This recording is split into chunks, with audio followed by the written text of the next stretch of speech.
ಹರಿ ಓಂ. ಹಸ್ತ ನಕ್ಷತ್ರದ 4 ಪಾದಗಳು, ಚಿತ್ತ ನಕ್ಷತ್ರದ 4 ಪಾದಗಳು, ಸ್ವಾತಿ ನಕ್ಷತ್ರದ 4 ಪಾದಗಳು.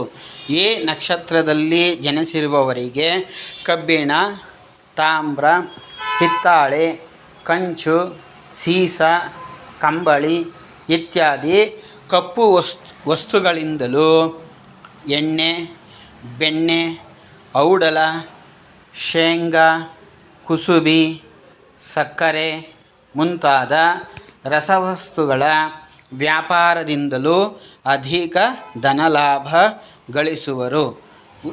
ಇದಕ್ಕೆ ಸಂಬಂಧಪಟ್ಟ ಉದ್ಯೋಗ ಕ್ಷೇತ್ರಗಳಲ್ಲಿಯೂ ಸಹ ಅವರು ಚೆನ್ನಾಗಿ ಯಶಸ್ಸನ್ನು ಗಳಿಸುತ್ತಾರೆ. ಆ ಉದ್ಯೋಗಗಳಲ್ಲಿ ಯಾವುದೇ ತೊಂದರೆ ಬರದೆ ನಿರ್ವಿಘ್ನವಾಗಿ ಉದ್ಯೋಗಗಳು ಆಗಿ ಬರುತ್ತವೆ.